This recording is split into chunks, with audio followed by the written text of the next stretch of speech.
سلام دوستان، امروز اومدیم با خاطرات ترسناک شما بدون هیچ مقدمی بریم سراغ ویدیو. امیدوارم که از این ویدیو نهایت لذت رو ببرید. با لایک، کامنت، سابسکرایب از من و از ژانر مورد علاقتون حمایت کنید. عشق منی تا ابد. بدو بریم. هوا بوی خاک نمخورده و مه غلیظ میداد. ماه پشت ابرهای سنگین پنهان بود و تنها نور ضعیف فانوس نفتی احمد راهروی تاریک کلبش را کمی روشن میکرد. احمد نگهبان پیر مزرعه‌های قدیمی روستای اسویدان بود. روستایی که از سه طرف به کوهستان و از یک طرف به دره قدیمی ختم میشد و حالا جز سکوت سنگین هیچ صدایی نبود. هر سال در شب‌های خاصی از سال اهالی روستا به خانه‌هایشان پناه می‌بردند و در حالا قفل می‌کردند. شب امروز یکی از همان شب‌ها بود، شبی که می‌گفتند آستانه نازک می‌شود. احمد در حال چای خوردن بود که صدای خشخشی از بیرون پنجره آمد. نه صدای باد بود و نه صدای حیوانات. صدایی بود شبیه به کشیده شدن پارچه خیس بر روی سنگفرش‌های سنگی حیاط. او لیوان چای را روی زمین گذاشت و قلبش شروع به کوبیدن کرد. حتما باد است، زمزمه کرد، اما میدانست که در آن مه خفقان آور هیچ بادی توان حرکت ندارد. ناگهان صدای خنده بسیار آرام و نازک از پشت دیواری که به انبار قلعه می رسید شنیده شد. خنده ای نبود که از انسان سر بزند.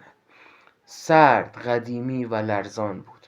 احمد فانوس را برداشت و به سختی به سمت در چوبی رفت. دستش را روی دستگیره سرد گذاشت. درست در همان لحظه صدای کوبیدن محکمی به در زد. نه یک بار، بلکه 3 بار، با نظمی دقیق و عجیب. تق تق تق. احمد نفسش را حبس کرد. او در عمرش چنین ترسی تجربه نکرده بود. او می‌دانست که در آن سوی در چیزی ایستاده که نه جان دارد و نه مرگ. موجودی از جنس آتش و دود که انسان‌ها تنها می‌توانند با احترام یا وحشت از کنارش بگذرند. او آرام زمزمه کرد: مهمان ناخوانده، راحت دور است، برگرد به آستانه خودت.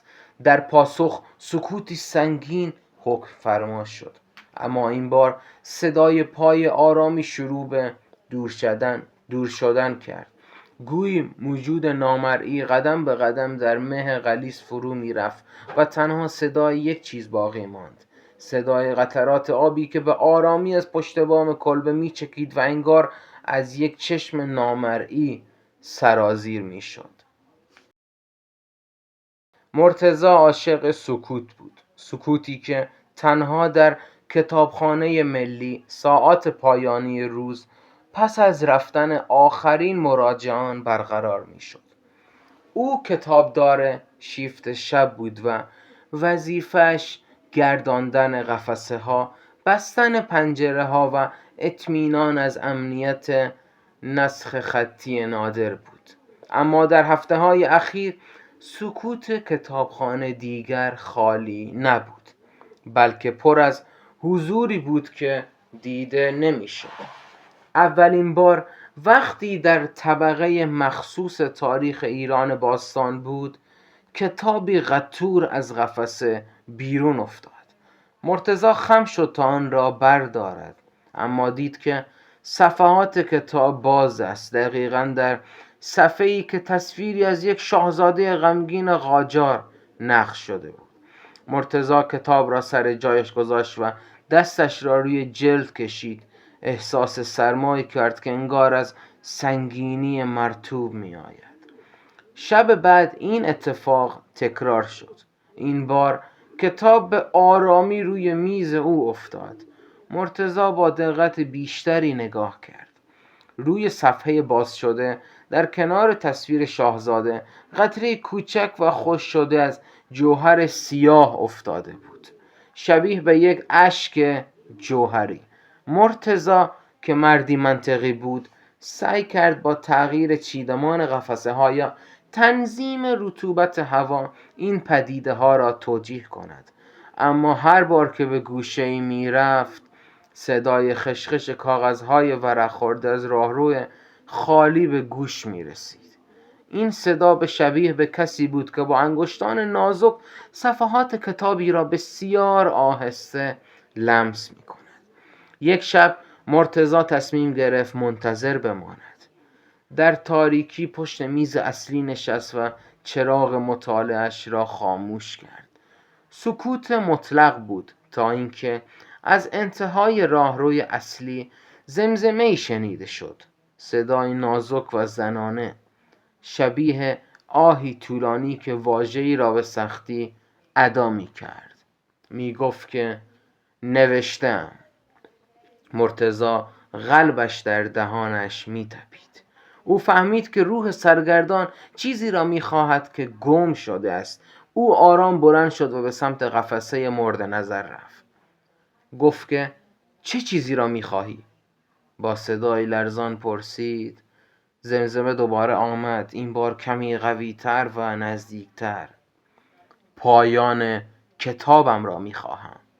مرتضی به قفسه شاهزاده قاجار برگشت. او حالا فهمید که بود که اشک جوهری نشانه رنج آن روح است. او تمام کتاب‌های آن بخش را با دقت بررسی کرد تا اینکه یک نسخه کوچک و صحافی شده با چرم قدیمی که زیر کتاب‌های بزرگ پنهان شده بود پیدا کرد. روی جلد چیزی ننوشته شده بود. مرتضی کتاب را باز کرد. صفحات آن نه چاپ شده بود بلکه دست نوشته بود. یک دفتر خاطرات قدیمی، آخرین صفحه با جوهر تازه نسبت به بقیه صفحات نوشته شده بود. و اکنون که قلم از دستم می افتد، حقیقت این است که قصه‌ام ناتمام می ماند. اگر کسی این را می خواند بداند که عشق من واقعی بوده و این پایان من نیست. به محض اینکه مرتضی این جمله را تمام کرد، زمزمه‌ای گر و شاد نه در هوا بلکه درون ذهن او پیچید. سپاسگزارم. سرمای اتاق ناپدید شد. صدای خشخش کاغذها خاموش شد. مرتضی دفترچه را محکم در دست گرفت. آن شب او نه تنها کتابدار بلکه آخرین خواننده یک زندگی ناتمام بود. او دفترچه را به صندوق امانات سپرد تا برای همیشه حفظ شود و از آن به بعد هرگز در سکوت کتابخانه احساس تنهایی نکرد. ما ساکن یکی از شهرک‌های شمالی تهران هستیم که قدیم یهودی نشین بوده و یا حتی قسمتیش قبرستان ارامنه بوده. ما خودمون یک خانواده 5 نفره بودیم، یک خواهر و 2 برادر به همراه پدر و مادرمون. سال اولی بود که به این خانه اومده بودیم. مرداد ماه بود که برامون از شهرستان مهمون اومد که خیلی هم شلوغ و پر سر صدا بودن. شب اول تمام داستانا از اون شب شروع شد. البته تو چند روز قبلش مامانم خیلی صداها شنیده بود که به هممون گفته بود. ما هیچ ترسی از موضوع جن و روح و اینا نداشتیم و اصلا جدی نمی گرفتیم چون آنچنان اعتقادی نداشتیم. فقط بعضی وقتا برای خنده و فان راجبش صحبت میکردیم. اون شبم مامانم این موضوع رو گفت، همه به شوخی و خنده گرفتن، مخصوصا یکی از عمه‌هام اون شب گفت من اصلا این چیزا رو قبول ندارم، اینا حرفه و چیه اینا. خلاصه ما خونمون 2 تا اتاق خواب داشت، یک پذیرایی هم داشت که جدا از سالن بود. اون شب دقیقاً یادم ساعت 3 شب بود. ما تو پذیرایی خوابیده بودیم، خانوما تو یکی از اتاق خوابیده بودن، داداشم و پسر عمم هم تو یک اتاق و چند نفرم تو سالن. تقریبا خواب بودم که با صدای جیغ بلند از خواب پریدم. مادر و پدرم یک نگاه به هم کردن، دویدن سمت اتاق که صدای جیغ اومده بود. منم از ترس دنبالشون رفتم. یهو دیدم همه خانوما با جیغ و گریه از اتاق اومدن تو سالن. صورت یک از دختر عمام جای چنگ بود. همینجوری با ترس نگاه میکردیم، میگفتیم چی شده؟ چی شده اصلا؟ حرف نمیتونستن بزنن. خلاصه چند دقیقه گذشت، آبغند آوردیم براشون، آروم شدن یکم. ازشون پرسیدیم چی شده؟ خواهرم گفت تازه خوابمون برده بود که صدای خور و پف مردونه از پایین پامون شنیدیم. همین که با هم بیدار شدیم ببینیم صدای چیه، عمم که روی تخت خوابیده بود خم شده بود روی صورت ما با صدای مردونه میخندید. واقعا انگار یکی دیگه شده بود. هممون جیغ کشیدیم، از اتاق اومدیم بیرون و وقتی نگاه کردیم صورت یکی از دخترعمه‌هام جای چنگ بود. همه تعجب کردیم. خودش هم نمیدونست چرا. اینم بگم عمم از اتاق چند ثانیه بعد از دخترم اومد بیرون. وقتی پرسیدیم ازش چی شده، چرا اینجوری کردی، گفت من هیچ یادم نیست، فقط انگار یک بچه کوچیک روم نشسته بود داشت با دستم بازی میکرد. او مای گاد. سلام، این داستان برای خودم اتفاق افتاده توی 16 سالگی. مامانم با یک فالگیری تماس گرفت برای فال قلب. اون بهش گفت که به شدت توی چشم هستیم، خودت و خانوادت رو باید یک دعای چشم زخمی همیشه همراهت باشه تا از بلا به دور باشی. اون روز مامانم عصر دقیقاً یادم وسط زمستون بود. سلام، این داستان برای خودم اتفاق افتاده توی 16 سالگی. مامانم با یک فالگیری تماس گرفت برای فال قهوه.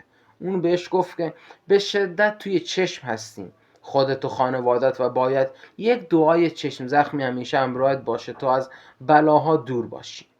اون روز مامانم عصر دقیقاً یادم وسط زمستون بود. مادرم همراه پدرم پیش دعانویسی رفتن که از اقوام نزدیک بود. اون برای مادرم دعای چشم زخم نوشت و گفت باید همیشه همراهت باشه و هرگز نباید بازش کنید. مامانم برگشت. من یک حال عجیبی داشتم، یک سردرد و سرگیجه. مامانم دعا رو گذاشت روی میز، ناهار خوردی و رفت توی اتاقش. منم رفتم یک دوش گرفتم که شاید از این حال در بیام. برگشتم و کنار شومینه نشستم. مادرم هم کنارم نشست. داداشم داشت درساشو میخوند. همینطور که نشسته بودیم چشمم به میز نارخوری افتاد. یک موجود عجیبی که گوشای نسبتاً بزرگی داشت و چشمای عجیبی، قد بسیار کوتاه شبیه میمون بود، کنار دعا ایستاده بود و به من زل زده بود. منم از ترس شروع کردم به جیغ زدن و فرار کردم. رفتم توی حیاط، همینجوری گریه میکردم و جیغ میزدم. مامانم و داداشم با وحشت به من نگاه میکردن که چی شد و چه اتفاقی افتاده. منم از ترس نمیتونستم چیزی بگم. خلاص آرومتر که شدیم رفتیم داخل خونه. مامانم زنگ زد مادر بزرگم. شب اومد و پیش ما موند. دیگه آخر شب بود. من و مادر بزرگم جامونو کنار شومینه انداختیم و خوابیدیم. دقیقاً ساعت 3:30 بود که از خواب پریدم. کل بدنم بی‌حس شده بود. نمیتونستم تکون بخورم، انگار اختیار بدنم رو نداشتم. خب دوستان، مرسی که ویدیو رو تا انتها تماشا کردید و مرسی که ما رو واسه تماشا انتخاب کردید. انشاءالله که خودتون و خانوادتون سالم باشن. با لایک و کامنت و سابسکرایب از من و ژانر مورد علاقتون حمایت کنید. خدا نگهدار.